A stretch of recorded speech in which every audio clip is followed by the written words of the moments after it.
Eloise shattered my heart. I should have been more perceptive about the situation, but at heart, I'm still a simple farm boy, even after all these years. My name is Walter Stillman, and I'm a tax attorney by profession. Fresh out of law school, I secured a job in the bankruptcy department of a mid-sized Manhattan law firm. My living conditions are as humble as my work. Rents in New York City are notoriously high, and apartments in Manhattan were not available to junior employees. After much searching, I found a room in an apartment with 2 other struggling individuals at the end of a subway line in Brooklyn. My luck seemed to change from the day I started work. The firm's bankruptcy partner was Eric Erickson, a distinguished gentleman in his early 60s. He was one of the leading figures in the New York bankruptcy bar and a willing teacher. I am still grateful to Mr. Erickson, who became my mentor and friend. He taught me skills that would serve me well in the days to come. Without realizing it, I found my place in life. The bankruptcy department consisted mainly of Mr. Erickson and myself. In those prosperous times, bankruptcy was the least popular practice at the prestigious firm of Portman and Rosen. If we needed help, 2 part-time lawyers were willing to assist, albeit reluctantly. I graduated in a field of law that seemed to defy logic, where left was right, and right was always wrong. The only member of my graduating class at Northwestern University School of Law who went as far east as I did was Chuck Thompson. We weren't great friends in law school, but we bonded over our Midwestern experiences in a cold eastern metropolis. Chuck worked for the Manhattan District Attorney's Office and was recently married to Carol, a girl from New York. An invitation to dinner at their Manhattan apartment was only natural. Upon arrival, I was stunned by the presence of a tall, extremely attractive woman. Eloise Schaefer was the epitome of New York elegance, with a casual manner that suggested her striking appearance was to be expected. She was a sophisticated New Yorker, and one could almost believe that the perfection of her form was a fact of nature, not the result of long hours of work and ingenuity. Why she became my dinner partner at my friend's house, I had no idea. This black-haired, green-eyed beauty was no match for me. No one could have expected that she would be interested in an ordinary-looking farm boy working as a junior assistant. But apparently, Carol Thompson, in her matchmaker wisdom, thought otherwise. An evening of delightful conversation awaited me. Eloise Schaefer was not just a beauty, she had what is called personality. She was extroverted, not at all shy, and an excellent dinner companion. She asked me to take her home to her Brooklyn apartment. I expected to catch a taxi, but she insisted that we take the metro. She stayed close to me during the drive from Chelsea, Manhattan to Boerum Hill, Brooklyn. It was a trip that took a lot of time at night and included some walking. She used this time to get to know me better, asking me questions and listening carefully to the answers. At the door of her apartment, she insisted on rewarding me with a kiss for my efforts to accompany her home. It was a scorching hot kiss that could melt iron. She acknowledged the fact with a knowing smile as she waited patiently for the dumb farm boy to get the message. "Can I see you again?" I asked with some effort. We found a mutually agreeable time for our official first date, and then with a second, less heated kiss, she bid me good night. I flew back to my dingy abode at the far end of Flatbush Avenue, not believing that I could be so lucky. 5 weeks and 4 dates later, I was in a deep valley of despair. The night before, Eloise had informed me that she would not be able to see me over the weekend. The reason was her previous commitment to another man. With great difficulty, I extracted the name Rodrigo Ruiz from Eloise. Finding this man was a surprise. He was the state labor commissioner, a very tall, handsome elderly man with whom one would expect intimacy from a woman like Eloise. Apparently, I didn't hide my despair very well because Mr. Erickson called me into his office. "What wiped that stupid Midwestern smile from your face, leaving despondency in its place?" Eric asked. I apologized and explained that it was a personal matter. There was no point in hiding anything from Eric, so I told him the whole story. He leaned back in his chair, folded his hands as if in prayer, and rested his chin on his fingertips. When I was a boy, this city was still ruled by the Irish and Jews, he began. It was interesting to watch them, third and even fourth generation Americans who spoke with an accent or inserted Yiddish phrases into their speech. These were men and women who had graduated from Fordham and Columbia but had mastered the art of being professionals with an ethnic flair. Now they are no longer there. Sometimes I miss the fun they brought to political art. Politicians are now black professionals or Latinos. They lack the same pizzazz, or so it seems to me. And I think they take themselves too seriously. I'm sorry, Mr. Erickson. I don't understand, I said. My deepest wish is that you never lose your Midwest innocence, he said. Sign Walter, your girlfriend's man was born Rodney Kaufman. His father was the heir to the Kaufman department store fortune, and his mother was Puerto Rican Jewish Louise Ruiz. Rodney is married to Sophie Sloan, a member of the wealthy Sloan family. For political reasons, he took his mother's surname and the Spanish version of his first name, Hua. He is a professional Latino and a full-time politician. Your lady apparently prefers him for 3 good reasons. First, the man is 47, and your lady is much younger. Second, he is married to a good Jewish woman with whom he has 3 children. This woman is not very jealous, allowing her husband to play on the side, but will categorically object to being replaced, just like her rich and influential family. And third, there is Rua himself. In his family, these are progressive times, but I doubt he's looking to insult his wealthy and politically supportive family by dating a Christian girl. But what if she's dating him? I noted. Eric frowned impatiently, as he did when I asked stupid questions. How old is this lady, he asked. 29, I replied. A lady with a neglected biological clock, and you are a suitable 26-year-old lawyer. I think you failed to correctly assess your weight in this matter. The introduction of Rua Boy into the equation was only meant to give you the proper motivation to move forward. For dates at this age with a 29-year-old single woman means things are serious. So either be serious or get lost, Eric concluded. After talking with my boss, I felt better and more encouraged. On our next date, I pressed the point and was rewarded with a warm response. If we move on, I need to know that things are serious with you, she said. I can ask the same thing. Are you serious? I answered, once again thinking about how smart Eric was. She took me to her bed. I wasn't a virgin, although I didn't have much experience. She had much more experience and used every bit of it. I barely survived that night. I moved into her apartment for a week. The apartment was large by New York standards, with one of those hallways that seemed to go on forever. A marriage proposal was inevitable. She started dropping hints as soon as I moved into the apartment. When we met, Eloise was 29, working as an associate manager at Sanderson Financial Management, already in the ranks of senior management. Soon after our engagement, she became a vice president. I realized that she was smart and somewhat meticulous, but I was almost shocked by her organizational skills. Preparations for the wedding took barely 6 weeks. Family-wise, she was the eldest of 3 children and the only daughter. Her father, also a lawyer, worked in real estate development in Westchester and Putnam counties north of New York. He was very interested in politics, which was why they were planning a big wedding. Death had reduced my family to just my only sister, Nancy, who now lived with her friend on the West Coast near Portland. She stopped talking to me the day she told me she was a lesbian. Maybe it was because I wasn't delighted, but some kind of rift appeared that could no longer be closed. I invited her to the wedding, but she refused.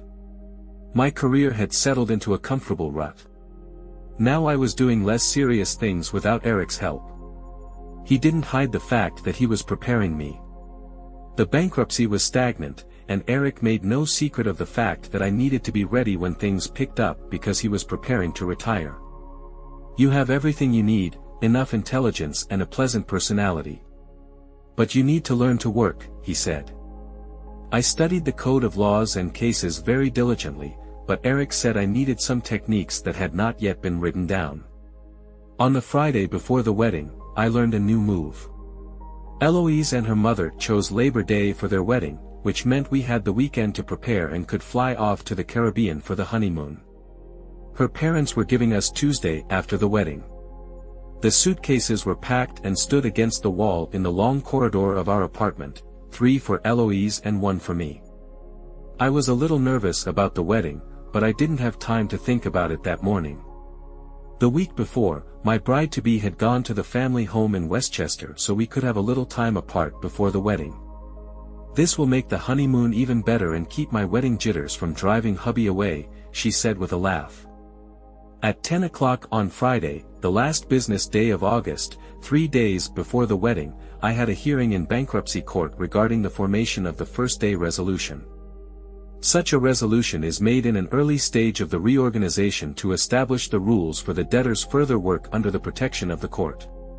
In a small case like mine, the hearings are not very formal. Usually, only a few lawyers and a judge are present, basically, the bank's lawyer and the debtor's lawyer, like me.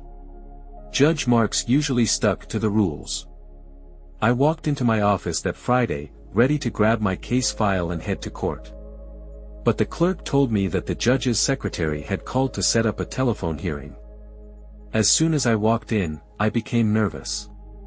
The judge's clerk connected all parties, and Judge Mark said, "So, Amanda, tell me what your problem is with this ruling." Amanda was a bank lawyer. She was smart and knew the law. Her arguments were precise and clearly addressed the weakest points of my request. She was an excellent lawyer but not very pleasant to look at. She was nicknamed Sugar, which made no sense. She was short, less than 5 feet 3 inches, and chubby, especially in the lower half. But I always thought she had a pretty face. When Amanda finished, I tried to speak, but the judge interrupted me. "The resolution is issued. My secretary will fax it to the parties," he said. When the phone went silent, Amanda just laughed. "What just happened?" I asked her. "Judge Marks received tickets from my firm yesterday for the last days of the Saratoga races. He needs to be north of Albany by 1 p.m. He can't talk to us on the phone today. For the sake of appearances, he ruled against me in a case that doesn't really matter. But wait until next time, and I'll stab you," she said, still laughing. "It's not the way I like to win," I complained. "Take whatever you can get," she replied and paused. "You know, my aunts would say that you are a very good young man for a Goyim," she said, still laughing, and ended the conversation. Around this time, Eric came in and told me to take the day off and rest before the wedding. When I left, I couldn't help but ask, "Who are the Goyim?" He smiled and said, "It's you and me, not Jews." "And what?" "Some people said that I was a good young man for a guy." I asked. "Oh, a compliment. Someone likes you," he said. I headed to the apartment, thinking I could head to Westchester early. I was supposed to arrive only the next day. The wedding rehearsal was on Saturday evening, but why kill time in the city? I expected to be busy with my own business. It should have taken most of the day and maybe even the evening. We would have written and rewritten every word of the resolution to please everyone involved. But that didn't happen. So why not get a head start? I tried calling first, but Eloise's phone went to voicemail. So I made a faithful choice. I called her parents' house in Westchester, hoping to talk to someone or at least leave a message. None of the Schaefer family was home. The regular maid, Rosita, had taken the day off to fit the dress she would wear to the wedding. Her cousin replaced her, a woman with limited English who I had never spoken to. She didn't recognize my name. "I want to leave a message for Miss Eloise," I said for the 3rd time. "She's not here." "She's in the city," the cousin said. "I know that she lives in the city, but she came home for the wedding." "This is Walter," I said. "She's in the city, staying at a hotel." "Come to the wedding tomorrow," said Rosita's cousin. It took a second, but my curiosity was piqued. "In which hotel?" I asked. "Plaza," came the answer. I'm not a suspicious person, but who wouldn't pause after such a conversation? It was almost noon when I broke down and called the Plaza Hotel. Our reception was to take place in Westchester County, not at the famous Plaza Hotel in New York City. Something was happening that they didn't tell me about. There was a bachelorette party last week, but perhaps the ladies decided to have another prenuptial celebration. I called the hotel and asked for Eloise Schaefer. No one was registered under this name. Then, perhaps it was self-doubt that made me ask, "How about Rodrigo Ruiz?" "No, sorry," answered the young woman. "Try Rodney Kaufman," I said. There was a pause, and she said, "Yes, Mr. and Mrs. Rodney Kaufman are staying with us in the honeymoon suite. Please connect me." It could still be someone else, not such a rare name, I thought to myself while the beeps were ringing. When the man answered, I almost hung up. But I had to ask, "Eloise Schaefer, please." It's for you," I heard him say. "Hello," she said. I recognized her voice but could not speak. "Hello. Is anyone there?" she asked. "Yes," he asked. "Hello, this is Walter. You shouldn't come to the wedding." "I won't be there," I said finally, finding my voice as I hung up. I heard her scream my name before the phone went dead. I don't remember what happened next. I was shocked. I sat in the apartment as if paralyzed. In a sense, I was paralyzed. It seemed as if the strength had left my body. Everything good in my life seemed to disappear. It was all a lie, the romance, living together, a fashionable apartment. It was our apartment, but according to the lease agreement, it belonged to her. My mind was in lockdown mode. I knew that I needed to get up, grab my suitcase from the hallway, and leave. I had nowhere to go, but I needed to get out of the place where I was. Someone opened the apartment door. It was her.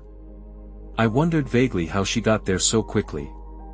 I looked at my watch and saw that it was already 2 o'clock. It occurred to me that the judge should be at the races. This fact changed my life. "Walter, we need to talk," she said. "Have you been there all week?" I asked. She stood in the middle of the living room, her eyes avoiding meeting mine. "We just said goodbye," she said. "So, it didn't end like that?" I said. "Walter, stop it. You know that I love you," she said. "How do I know this?" I asked. "I'll never see him again." "We broke up," she said. "Why?" I asked. "Because I'm marrying you on Monday," she said. "No, you're not," I said. I didn't answer. There was no point. I stood up and walked past her. "Where are you going?" "We must work things out," she cried. I grabbed my suitcase and went out. She followed me, screaming for me to stop. In the end, she gave up. I wandered aimlessly for quite a long time. I vaguely felt that I was heading towards the bridge. It was getting dark, and I was tired of walking. I crossed Court Street near City Hall, found a small bar, and crawled into a dark corner. "Hello," she said. I looked up and saw Sugar, Amanda Moskowitz. She had a glass in each hand and placed one in front of me. "I thought you looked like you could use it," she said. "Thank you," I stuttered, taking a sip of a very strong drink. "It's called a Stinger," she said. "And as you can see, I'm not a religious girl," she said. "Religious?" I asked. She smiled. "Drinking at the singles bar with the Goyim on a Friday night. And what should I tell my mother about that suitcase?" she said. When she said this, I lowered my eyes, suddenly remembering my suitcase. I had to leave. "After all, this is her apartment," I said, taking a sip of the drink, which burned all the way down. Sugar, Amanda, didn't ask me any questions. She told funny stories about herself and about people we mutually knew from bankruptcy court. This is a narrow specialization, and everyone knows each other. She kept my glass full and tried to make me laugh. I think she already knew I was engaged and soon to be married, but she wasn't surprised that I showed up at a Brooklyn bar on the Friday before the wedding with a suitcase. Perhaps she drank a little before my arrival and did not understand the significance of the suitcase and where I was now. The only thing I remember about that evening was Amanda helping me into the car and saying, "Not far to go." Later, I dreamed about Eloise. She pinned me to the bed and enjoyed herself much more than usual. I needed to go to the toilet. The need was urgent, but when I got out of bed, I realized that I had no idea where I was. The apartment had changed. For a moment, I was completely disoriented. Then it all came back to me in one sharp and painful memory. I left Eloise in her apartment, and where am I now? My head hurt, and it felt like someone had stuffed it with cotton wool. I remembered almost nothing about the previous evening. I remember going into a small bar on Court Street. One of my friends appeared there for a moment.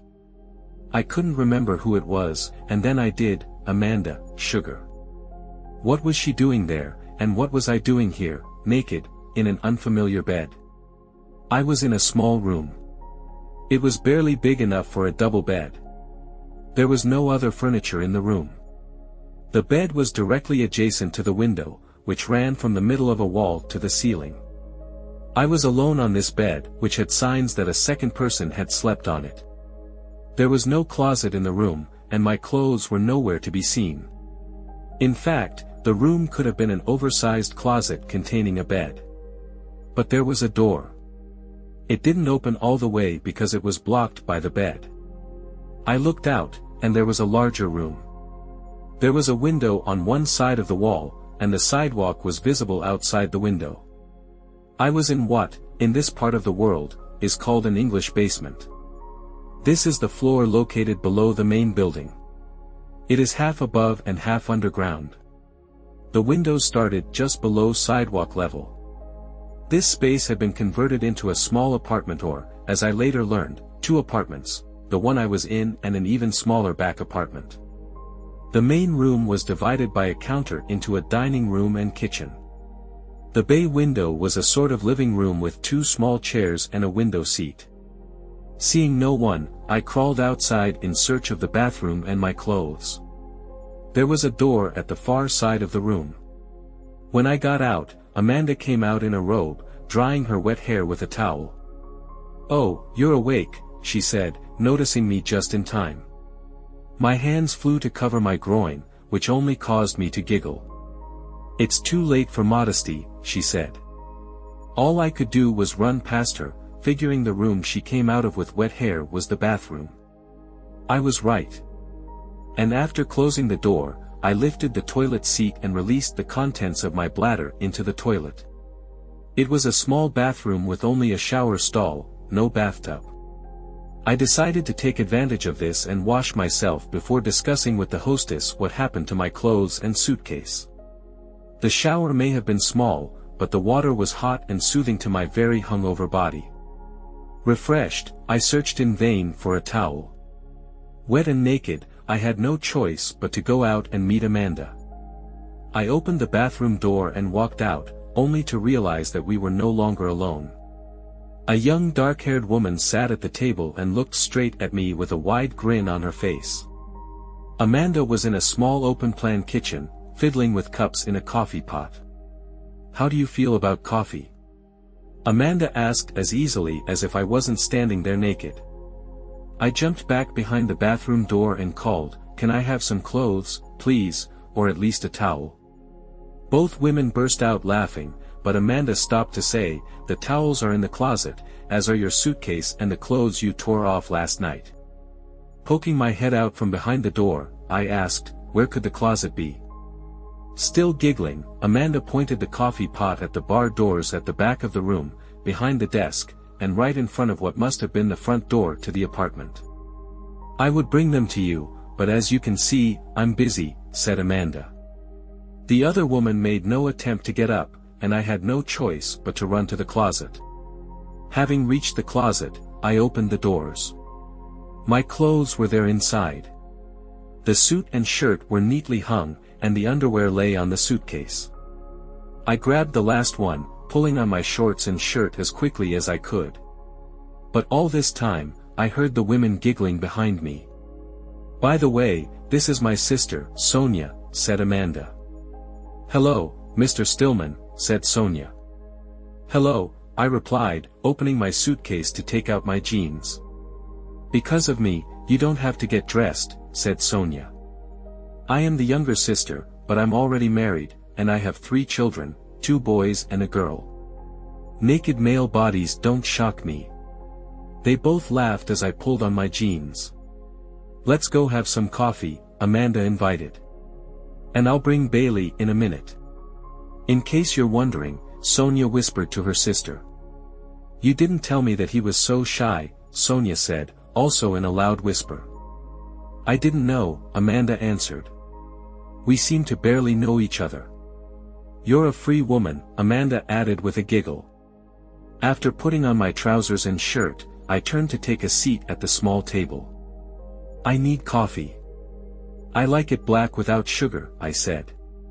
Sonia giggled and whispered to her sister, "I think he got his sugar last night." They burst out laughing. Amanda handed me a cup of very strong coffee as I was putting the cup in front of me. My mobile phone rang. It was Sonia's phone, and she took it out of a large leather bag lying at her feet on the floor. "Oh, hi, Sonia," she said, answering. She closed her and whispered, "Esther," then addressing her sister, she continued, "Of course, I remembered. Now I'm with Amanda, but she has guests, and I didn't have a chance to mention it." There was a pause, then Sonia said with a grin, "No, her company is a man." Amanda ran her hand across her throat as if cutting it off, but Sonia calmly continued, "Yes, he is handsome, but a little shy. No, he's definitely not a Jew." "Yes, I'm absolutely sure," Sonia whispered into the phone. "I caught a glimpse of him when he came out of the shower." Now Sonia was laughing uncontrollably. "She wants to talk to you," Sonia said, handing the phone to Amanda. "Hello, Aunt Amanda," said into Sonia's phone. "No, I will never forget Daddy's birthday tomorrow at 6 o'clock, and at 7 o'clock we have dinner. Got it?" "Oh, he's just a friend," Amanda said. "Is it true?" There was a pause while Hester apparently spoke. "It won't work. He's a friend from work. I'm sure he'll feel awkward at a family party." Amanda handed the phone back to her sister and listened while her aunt spoke. "I don't know," Sonia said and then turned to me. "She wants to know your name. What should I tell her?" "Walter," I answered. "Walter Stillman, and I'm pretty sure they slept together last night," Sonia blurted out. Amanda screamed, "Aunt Sophie is on the line now, saying that she wants to meet him." "No, oh, sweetie, no," Amanda screamed. Then Sonia handed the phone to me, saying, "My Aunt Sophie wants to talk to you." I took the phone and put it to my ear. "Hello, Walter. I'm Amanda's Aunt Sophie, and my sister Hester and I are throwing a party in honor of the birthday of our brother Leonard, Amanda and Sonia's father. We'd like you to come with our Mandy. Could you do this? It will mean a lot to the family." "I don't know. I wouldn't like to interfere," I said, looking for a polite way to refuse. "I'll leave it up to Amanda." I then handed the phone to Amanda. She argued with the aunts for a good 10 minutes while Sonia grinned mischievously. The aunts on the phone hung up, each taking turns arguing with her niece. Finally, Amanda gave in. "Okay, I'll bring him," she said and then hung up. "Sugar, sugar, sugar. She does that, you know," said Sonia. "What?" I asked. "Replaces the word sugar with obscenities, as if we don't know what she's really saying," Sonia explained, smiling. One last time, Sonia stood up and said, "Well, it looks like my work here is done. It's time to go unload my husband before my kids drive him crazy." Left alone, Amanda turned to me and said, "Look, you don't have to go. My family can be a little overbearing sometimes. I just don't understand why your aunts want to see a stranger at a family gathering." Amanda gave a short, almost sad laugh and said, "Sonia is my younger sister, almost 4 years younger. On my last birthday, I turned 30. She already has 3 children. My aunts and my entire family think that I should already be married and pregnant. It looks like your biological clock is ticking on their shelf. But they still don't know me, and apparently, I'm of the wrong religion. But you are the right gender," she said and paused before continuing. "You see, I used to have a roommate here who helped pay rent, $1,350 a month. As you probably know, junior bankruptcy specialists don't get paid that much." I nodded, aware of the limited salaries and part of the legal business.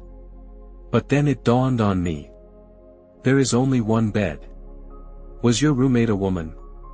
Yes, but don't rush to conclusions, Amanda said. I'm not going to say that I'm completely straight, but to have sex with a girl, I need to be slightly drunk. For Jessie, my former roommate, drinking was a deciding factor. She wanted a relationship that I couldn't give her. And here I am, almost straight, the Jewish spinster. I thought about what she said as I munched on a bagel, a flat breakfast roll that has a dented center and is usually topped with onion flakes. It looks a little like a bagel, but it's not the same. Finally, I asked the question that had been nagging at me. Were we together last night? Amanda burst into loud laughter and said, "Yes, we were together, although I didn't really like being called Eloise." "Sorry. I didn't mean to be prudish. We were both a little drunk," she said. "What's up?" "You were very drunk," I said, feeling my face turn red. I drank my coffee for a long time and tried to figure out how my life had taken such a strange turn. Yesterday morning, I was on the phone pursuing a case against a woman now sitting across from me in a robe, one Amanda, affectionately known as Sugar. Yesterday morning, I was excited about my upcoming wedding to Eloise. The next day, I had already lost Eloise and was discussing yesterday's sex with the same Amanda. "This is too much," I said. "What?" Amanda asked. "Eloise and the fact that I'm here with you," I replied. She didn't laugh, but looking back, it was hard to listen. "You had a hard time with Eloise, and all that. How about relaxing here today?" Amanda suggested. I thought for a moment. "I don't think I can stand being alone right now. If you don't mind, I'll stay," she smiled and said, "Fine. We'll make my heterosexuality worth it." And so we did and returned to bed. Sex with Amanda was different from sex with Eloise. Amanda was so enthusiastic about sex that I was amazed. "Wow, you sure like this," I said. "It's been a long time since the last guy," she muttered. "But not girlfriends?" I asked out of curiosity.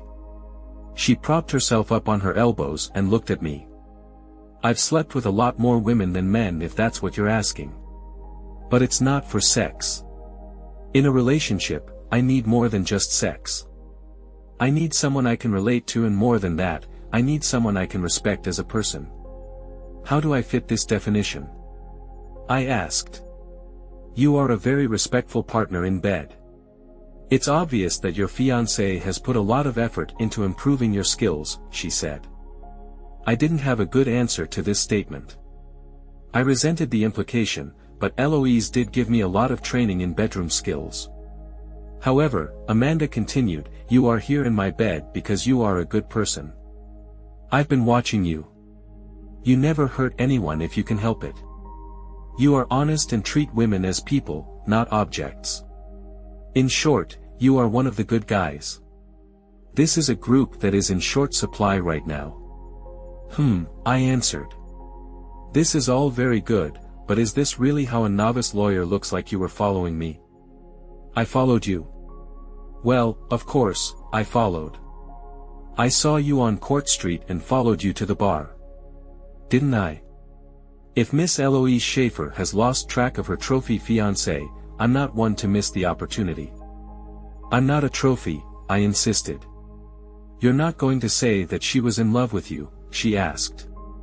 No, probably not, I said, feeling all the sadness of the situation wash over me. Sorry, she said. I didn't want to offend you with those words. She slid down my body, and we were once again in the grip of passion. In the end, we ordered dinner to go and, after eating, fell into an exhausting sleep. The aunts called in the morning, reminding Amanda about the upcoming party and asking if she could come early to help with the preparations.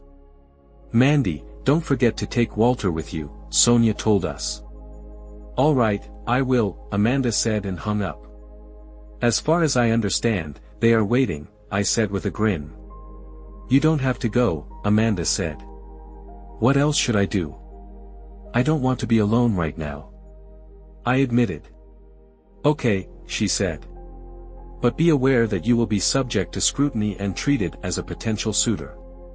Well, in a sense, I am the groom.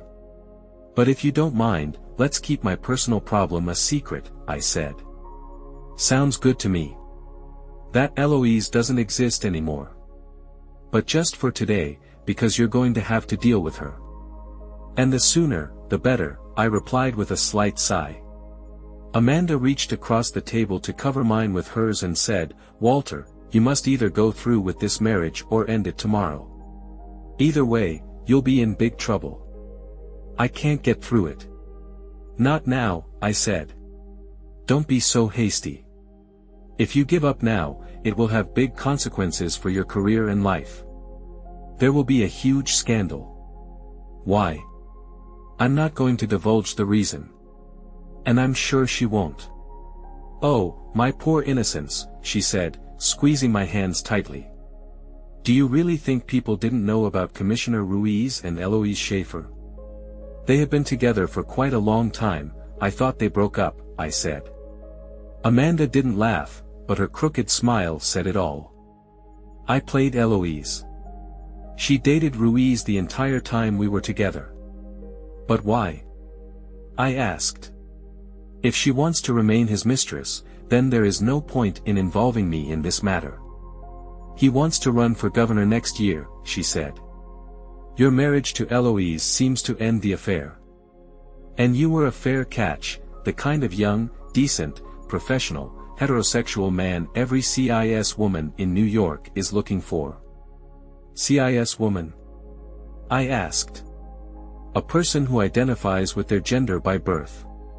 In this case, a woman. Eloise Schaefer, a young woman in need of a partner to quell rumors of her affair with an older married politician.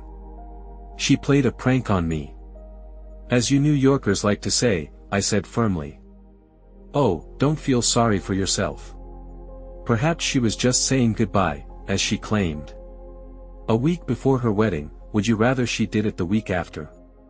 Amanda suggested. I would prefer if she didn't do this at all. In fact, I insist on this, I said. Well, you took revenge on her with me. You can still go to Westchester and marry her. It will not happen, I said firmly. Hey, you need to pull yourself together before you do anything rash. If you don't come to church tomorrow, people will ask why. A scandal does no one any good. You, my friend, are a junior lawyer in the bankruptcy department. Commissioner Ruiz, on the other hand, is a very big shot. You make a wave, and his boat may rock. But yours will sink. Are you saying that I will lose my job? So what? I'm saying you'll lose your career. Nobody will hire you, Amanda warned. I had to pause, but not for long. Amanda, I may just be an unsophisticated guy from Iowa. But when Eloise accepted my proposal, she made a commitment to me.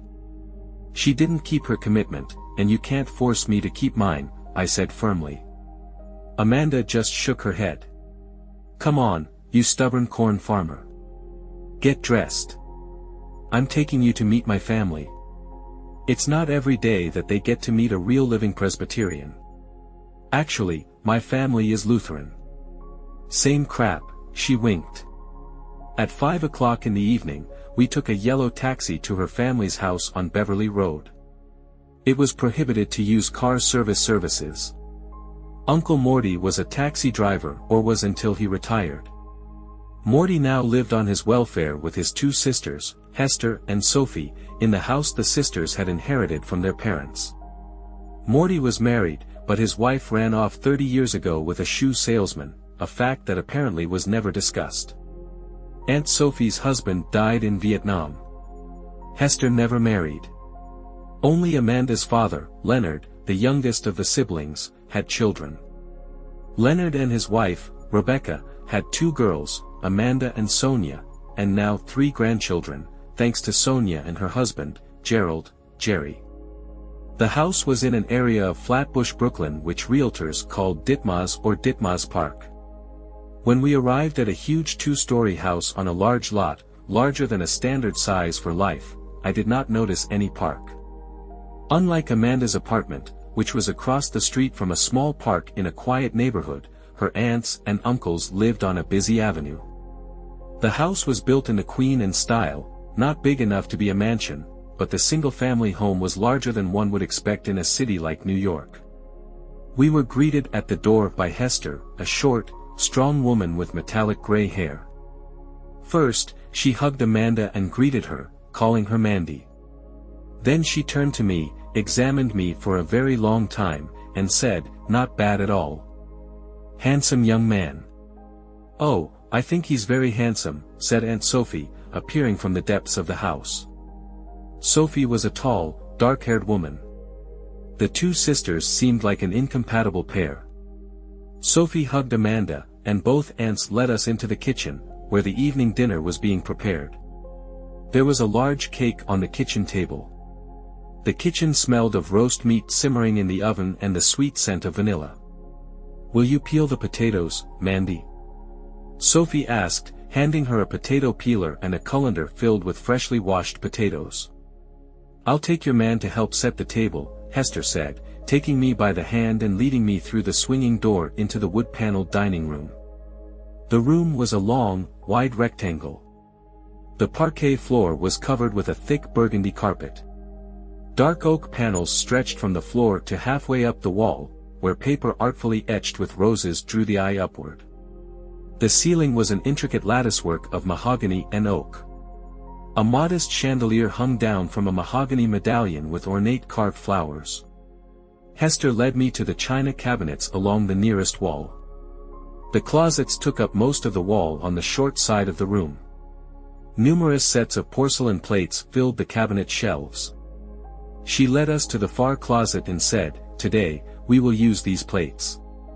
Having said this, she smiled at me and said, "It's not easy to be a Jew. All these utensils are needed at that time." I couldn't resist and secretly examined the bottoms of the plates and the tags on the linen. The porcelain was brought from England, and the linen from Ireland, the real thing, I thought. Just like people, real. While Hester set the table, and I carried the dishes, she seemed to question me aimlessly. I assumed that this was done to separate me from her niece. Soon she already knew my entire personal history, with the exception of the failed marriage. When we put the last silver fork on the last plate, she said casually, "It doesn't hurt, you know. Just a small piece. Most children don't even cry." The meaning of these words escaped me. However, before I could ask for an explanation, we heard a noise in the corridor. A powerful female voice called, "I'm here, and I brought the birthday boy." It was Rebecca, also known as Judge Levon of the U.S. District Court, as it turned out. She was Amanda's mother. Her father was Leonard, a professor of economics at New York University. I was invited to Leonard's birthday party. Hester pushed me into the kitchen while she went to greet her brother and sister-in-law. When I entered the kitchen, Amanda was peeling potatoes and putting them on the stove. She turned to me and said, "We need to wait here while my aunts break the news that you were here as their guest. Am I going to be a problem for you?" I asked, suddenly feeling the need to protect her. "No, but perhaps a little shocking. I've never brought a man home before." Mom can be a little critical, so be prepared. The situation was awkward and only got worse when we were called into the living room to introduce me to her parents. The living room was a large, comfortable room furnished in the style of the first half of the 20th century. This room could feel calm, but I felt tension on the way. Amanda took a small box from the light jacket she had hung in the hallway when we arrived that day. The box was clearly wrapped as a birthday present. There was an awkward silence when we entered the living room. Father Sugar broke the silence with a smile and a joke. "Is this young man my birthday present, Mandy?" he asked. "No, Dad," Sugar answered quietly. "I brought you this." She walked over to give her father the gift she had brought. She didn't let go of my hand, and I realized that she had been holding it tightly for some time. "Well," said her father. "I was hoping for a son-in-law, but I'm sure I like this too." At these words, he smiled at his daughter, opening the package. He took out a baseball that was clearly used. His smile widened as the others looked at him in confusion. Leonard said, "Thank you," and then picked up the ball. "This is a game ball signed by the Mets," he said and stood up to hug his daughter. I heard him whisper in Sugar's ear, "Still, I would prefer a son-in-law." Sugar whispered something in response, but I didn't hear it. Her father chuckled, but when I looked back, her mother was glaring at me. Just at that moment, Sonia arrived with her husband and 3 children. The kids rushed into the living room to take their places in the spotlight. "Oh, it's good that you came," Sonia said, hugging me briefly. She introduced me to her husband, Jerry, a tall, skinny guy who could be blown away by a good wind. Sonia said, "This is Char's new love. As you can see, at least she got the gender right this time." Jerry shook my hand and said, "Don't pay attention to Sonia. She just likes to tease her older sister." Soon, the conversation in the living room turned to the topic of the children's latest adventures and the gifts they brought for their grandfather. It was nice to be out of the spotlight, but I felt Amanda's mother's gaze on me. Dinner was simple but nonetheless delicious. The conversations at the table were filled with the hidden joy that these people received from being together. From time to time, I was asked the question.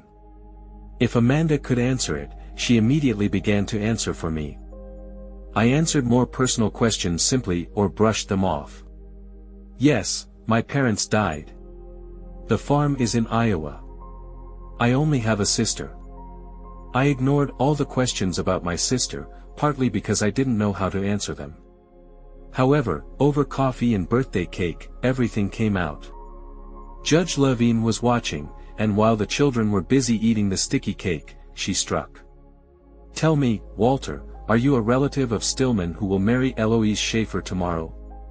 I paused before responding, but spoke before Amanda, who was sitting across from me, could give the harsh response I had anticipated. "Yes and no," I said. It was I who was supposed to marry Eloise, but it all ended. And before you ask, your daughter had nothing to do with the annulment of my marriage. Is it true? Amanda's mother asked, turning to her daughter. Yes, really. If it concerns you, Amanda said, showing her hostility. To tell you the truth, I didn't want to bring Walter here. But he was invited, and he was kind enough to come. I saw that my mother was about to say something else, but Leonard spoke and silenced my wife, Rebecca. Be quiet, he said before his wife could answer. Obviously, the young man found out about Mr. Kaufman. I've been watching Walter all evening, and he doesn't seem like a man who could put up with this. It was as if he had splashed cold water on his wife's face.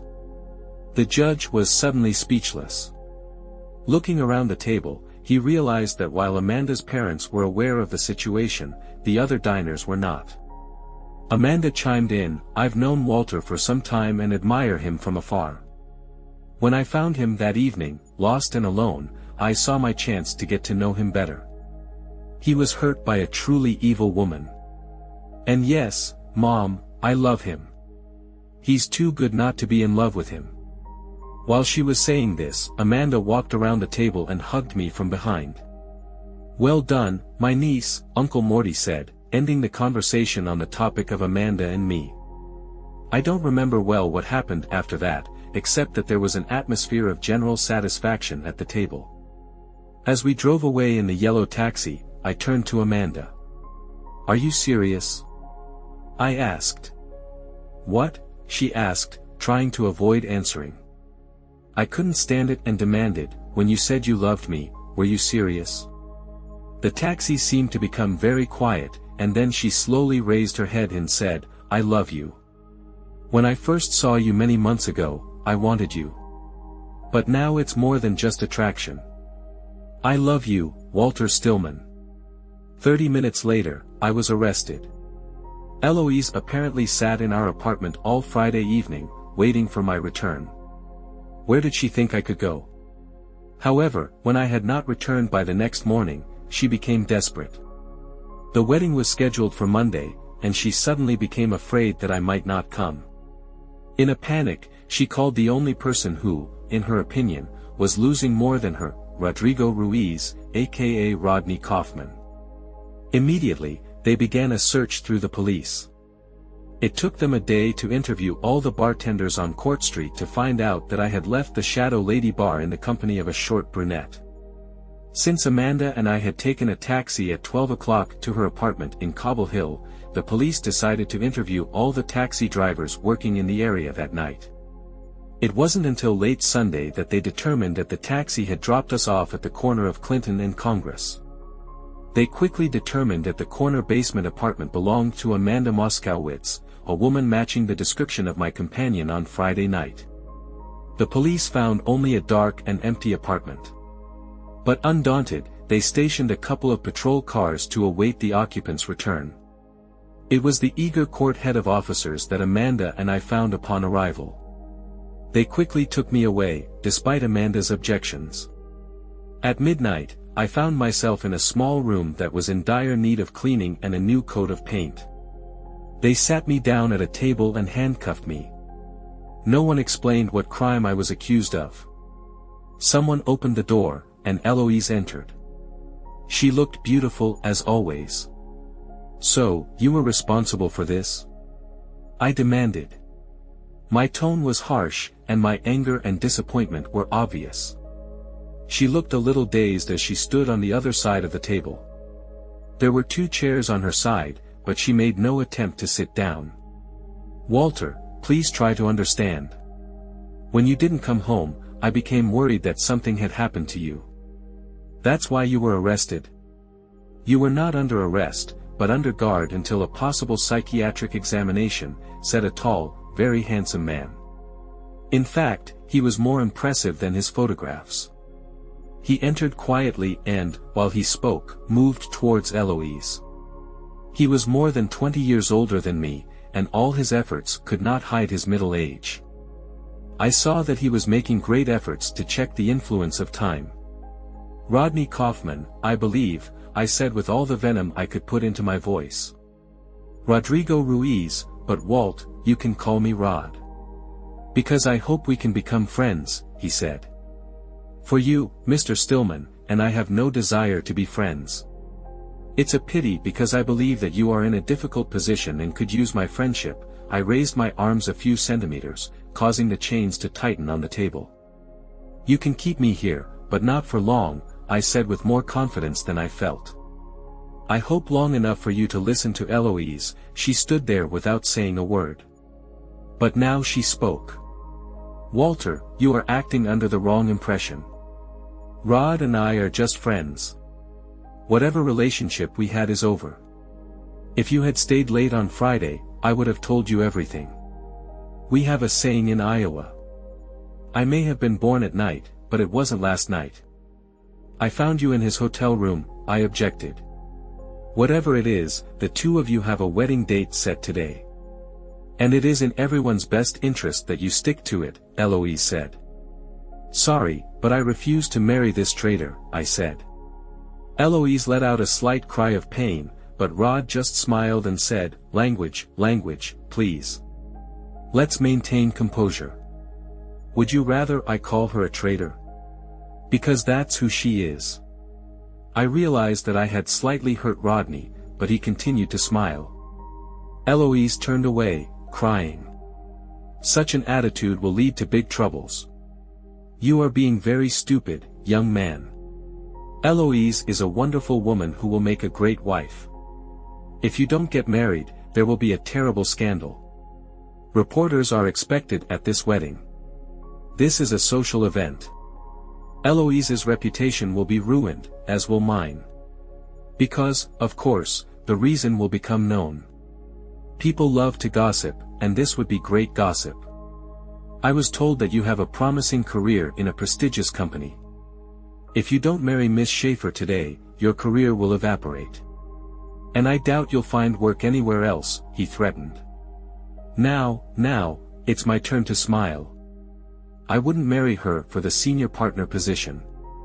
And I certainly wouldn't stay as a junior lawyer in the bankruptcy department. I told you that he would be unreasonable, intervened Eloise, who had her back to me and was clearly crying. Rod, just say it, he said. Okay, Mr. Stillman. How much will it cost me to make Eloise Mrs. Stillman? Believe me, you don't have enough money, I said. It doesn't have to be forever. A year or two, and then a quiet divorce, he said. Won't people ask why? I challenged him. He didn't flinch, and something told me that he had more than one iron in this fire. The situation at the time of divorce will be my problem. Name your price for marriage within 2 years, he said. How long has she been pregnant? I asked, finally realizing. Eloise turned to me. The child could be yours, you know, she hissed. Yes, I said. But I think I'll wait for the DNA test. No way in the world, I almost spat at him. Further conversation was interrupted by the appearance of a short, fat, bald man of about 60. He was followed by 2 uniformed officers. Upon entering, he said, "Hello, Rod, Miss Schaefer, and you must be Walter Stillman," he said, putting his hand on my shoulder. "I'm your lawyer, Cy Libowitz. And this," he said, handing Rodney the paper, "is a copy of the writ of habeas corpus that I just filed for registration." "You got up quite late, didn't you, Cy?" said Rod. "Well, you know how it happens. Things are going a little slow. Miss Schaefer acted in the best interests of her fiancé. You're forcing us to seek a forced commitment," Rodney threatened. "I don't understand how you can do this since the warrant was issued on behalf of his sister, his only living and closest relative." "I woke her up, didn't I?" Cy said. "Actually, no. It's still early on the West Coast," Commissioner Rodrigo Ruiz, aka Rodney Kaufman, shrugged. He was defeated. Cy brought me out, and Amanda was waiting for me. Her mother, the judge, woke up. I and the judge who signed the order for my release. That was the last time I saw Eloise. The child was never born. I don't know the reason. I know that her biological clock was ticking, and I know that she wanted his child, not mine. However, I am sure that if the choice was between a scandal that would harm her lover and an abortion, she would choose the latter. As for his threat to ruin my career, I have no doubt that Commissioner and gubernatorial candidate Rodrigo Ruiz tried everything he could to ruin it. But circumstances intervened. From the 2nd to the 14th of September, 2008, I took leave for my honeymoon, and my destruction never took place. The day I returned to work, September 15th, Lehman Brothers filed for bankruptcy, and the financial world was turned upside down. Eric Erickson became the most important partner in the firm, and I became the most important lawyer. It took 6 months of 90-hour weeks for Amanda and me before we could get married. We had to make it in time since she was pregnant, and it was clearly visible.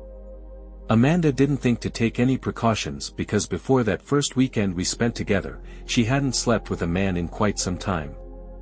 The eldest was a girl, like the next 3. However, 4 turned out to be enough. Amanda became a judge, following in her mother's footsteps, and I have my own firm. When people ask me the secret to my successful career and marriage, I say it all comes from one day as a racetrack judge, one broken heart and a girl named Sugar.